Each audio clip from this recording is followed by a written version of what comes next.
अस्सलाम वालेकुम। मेरा नाम मोहम्मद शुएब है और आप देख रहे हैं शेबी बिटकॉइन यूट्यूब चैनल।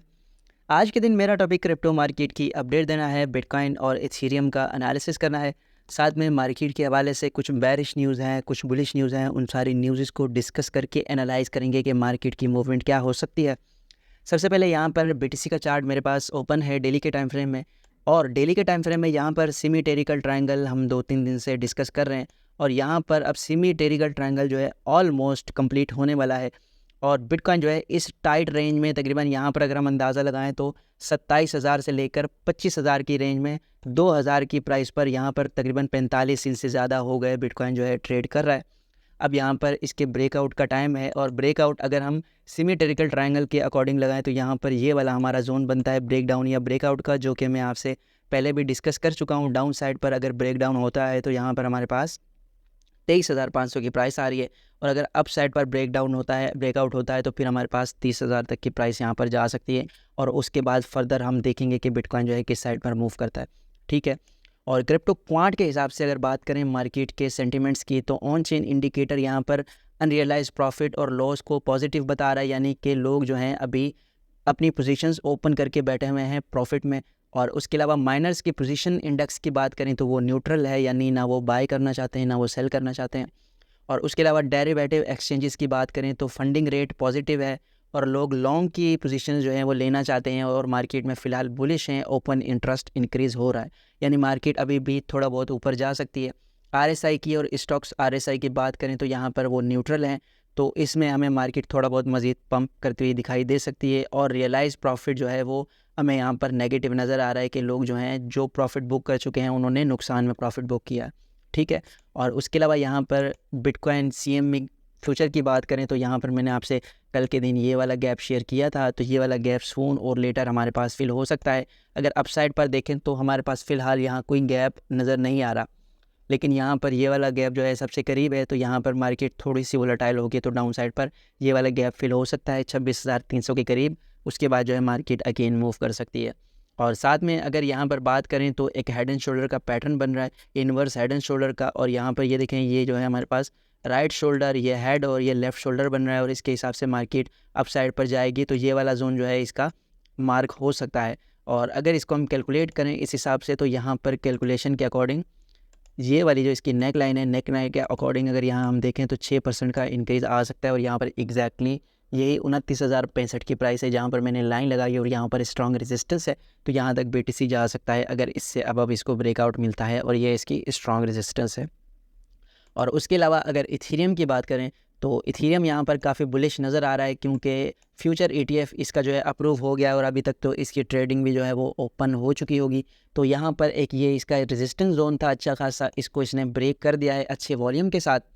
और अभी इस कैंडल में अगर हम चेक करें तो वॉल्यूम बहुत ज़्यादा कम हमें नज़र आ रहा है। हो सकता है कि अप साइड की वीक के बाद इथेरियम दोबारा डाउन साइड पर आ जाए, और अगर मार्केट में सेंटिमेंट इसके बुलिश रहते हैं तो इथेरियम मज़ीद ऊपर जा सकता है। फिलहाल यहाँ पर जो है इसका एक ब्रेक ऑफ स्ट्रक्चर हो चुका है, इसने अपने प्रीवियस लोअर हाई को ब्रेक करके हायर हाई बनाया है, तो अब यहाँ पर एक हायर लो इसका लग सकता है। उसके बाद मार्केट अगेन अपसाइड पर जा सकती है इथेरियम की। और इम्यूटेबल एक्स की बात करें तो यहाँ पर हमने इस जगह को अपना एंट्री पॉइंट कंसिडर किया था, यहाँ से जो है ये अपसाइड पर जा चुका है, तकरीबन 4 से 5% का इसने पंप लिया है। तो यहाँ पर मेरी रिकमेंडेशन ये है कि आप अपना जो स्टॉप लॉस है, मैंने कहा था कि इस रेड लाइन से नीचे अपने स्टॉप लॉस लगाना है, तो वो स्टॉप लॉस आप अपने ब्रेक इवन पर रख सकते हैं। और उसके बाद अगर मार्केट अपसाइड पर जाती है तो फर्दर उसको इंजॉय कीजिएगा, और अगर मार्केट डाउन साइड पर आ जाती है तो आप बगैर लॉस के मार्केट से बाहर आ जाएंगे। और रेउन की बात करें तो रेउन अच्छा खासा यहाँ पर बुलिश हो रहा है, यहाँ पर इसका ब्रेक ऑफ स्ट्रक्चर हो चुका है, और अगेन एक लोअर हाई के बाद हायर हाई लगा सकता है। अब इसमें बुलिश क्या चीज़ है, पिछली बार भी मैंने आपसे रेउन के बारे में बताया था कि ये बारविंग लैंडिंग एक जो प्लेटफॉर्म है वो क्रिएट कर रहे हैं, और उसमें क्या होगा कि अगर जो है लोग उधार ज़्यादा लेंगे, पोजीशंस ओपन करेंगे उधार की, तो रेउन टोकन बर्न होगा, और अगर सप्लाई बर्न होगी तो रेउन टोकन पंप करेगा।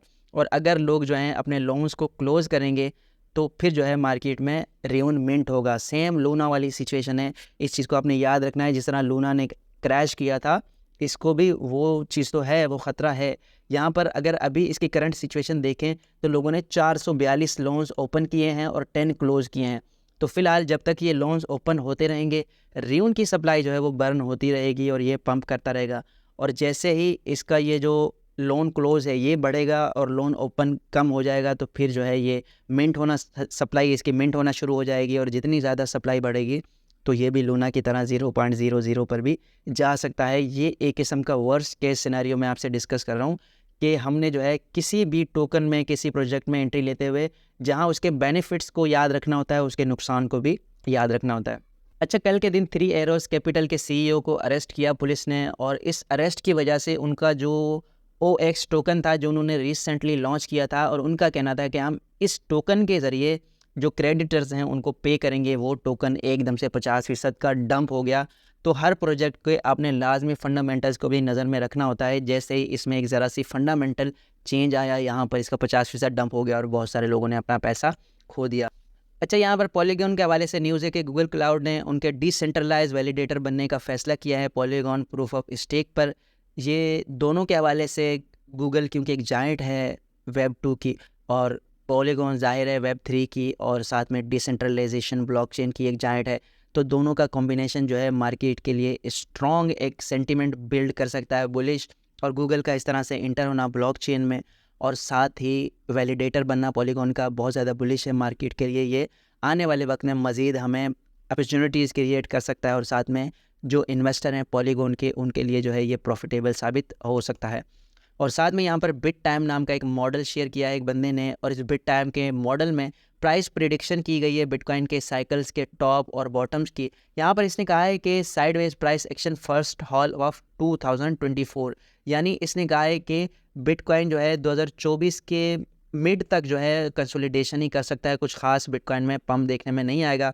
और साथ में इसने कहा है कि सेकेंड अर्ली टॉप जून 2024, यानी जून के महीने में जो है बिटकॉइन एक टॉप लगा सकता है 2024 में, और फिर उस टॉप का जो बॉटम होगा वो अगस्त में लगेगा। इस साइकिल का टॉप जो है वो दिसंबर 2025 में लग सकता है, जो कि ऑलमोस्ट 90,000 या फिर 1,30,000 का हो सकता है। याद रहे ये प्रीवियस हिस्ट्री को कैलकुलेट करके उसके बाद जो है ये रिज़ल्ट जो है वो कंसिडर किए गए हैं, तो आपने इनको 100% रिलाई नहीं करना। अच्छा, यहाँ पर बिटकॉइन के वाले से एक बंदे ने बेरिश और बुलिश फैक्टर डिस्कस किए हैं, मैं दोनों आपसे डिस्कस करना चाहता हूँ। यहाँ पर इसने कहा है कि कुछ लोग जो है उनकी थॉट्स ये है कि बिटकॉइन अपना बॉटम लगा चुका है, और technical indicators, glass node report और इस तरह के जो एनालिस्ट हैं उनका कहना है कि बिटकॉइन ऑलरेडी अपना बॉटम लगा चुका है। लेकिन कुछ लोग अभी भी फंडामेंटली बिटकॉइन को जो है कंसिडर करें कि बिटकॉइन जो है एक और बॉटम लगा सकता है 12,000 तक का। अब इस बुलिश और बेरिश सेंटिमेंट के पीछे सोच क्या है वो मैं आपसे शेयर करना चाहता हूँ। अभी सेल्सियस एक बारविंग लैंडिंग प्लेटफॉर्म था जो कि बैंकरप्ट हो गया था, उन्होंने रिसेंटली अनाउंस किया है कि वो जो है डिस्ट्रीब्यूट करेंगे $2 अरब के इथेरियम और बिटकॉइन उनके क्रेडिटर्स को। तो ये जो है शुरू हो जाएगा नेक्स्ट वीक, हमारे पास अक्टूबर की जो फर्स्ट तारीख आएगी वहाँ से जो है उस वीक में ये डिस्ट्रीब्यूशन होगी। तो उसमें अगर कोई सेल करना चाहेगा तो मार्केट में ये पैनिक सिचुएशन क्रिएट हो सकती है, और इस वजह से जो है मार्केट में थोड़ा बहुत सेल ऑफ हो सकता है। लेकिन जो सबसे अहम न्यूज़ है वो है रिसेशन की सोच। डिस्पाइट फेड ने क्लेम किया है कि रिसेशन जो है 2027 तक नहीं आएगा, लेकिन अगर मैं आपसे ये वाला डेटा शेयर करूं तो इस डेटा में ये जो चार्ट है ये बताता है कि रिसेशन की प्रोबेबिलिटी कितनी है। जब 2008 में रिसेशन आया था, और यहाँ पर 2002 में, और फिर यहाँ पर 90 की दहाई में जब यहाँ पर हमारे पास रिसेशन आया था, तो तब यहाँ पर इंडिकेटर इस जगह पर था, ठीक है, 40-50 के करीब। लेकिन अब जो है ये 70 के करीब पहुंच चुका है, तो आप खुद अंदाज़ा लगा सकते हैं कि रिसेशन की जो प्रोबेबिलिटी है वो कितनी ज़्यादा है। और साथ में इसने कहा है कि बैंकरप्सी जो फाइलिंग है वो भी 2008 के रिसेशन के लेवल पर है। यूएस डेबिट और जीडीपी भी अपने रिकॉर्ड्स के लेवल पर है और हाईएस्ट लेवल पर है। और साथ में बफेट एक इंडिकेटर है जो कि ह्यूज क्रैश कंसिडर कर रहा है, और साथ में फेड फंड्स का जो रेट है वो भी प्री रिसेशन के लेवल पर है जो कि 2008 के रिसेशन के टाइम था।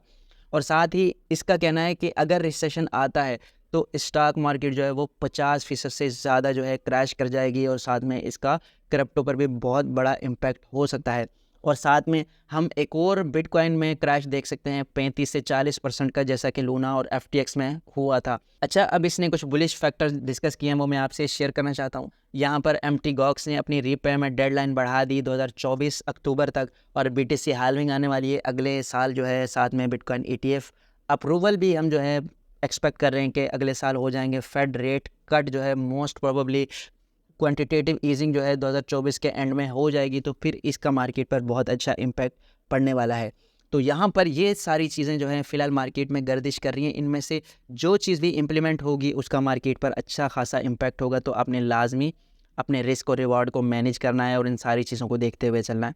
तो ये थी आज की वीडियो। उम्मीद है कि आज की वीडियो भी आपके लिए इन्फॉर्मेटिव रही होगी। मिलते हैं अपनी नेक्स्ट वीडियो में। अल्लाह हाफ़िज़।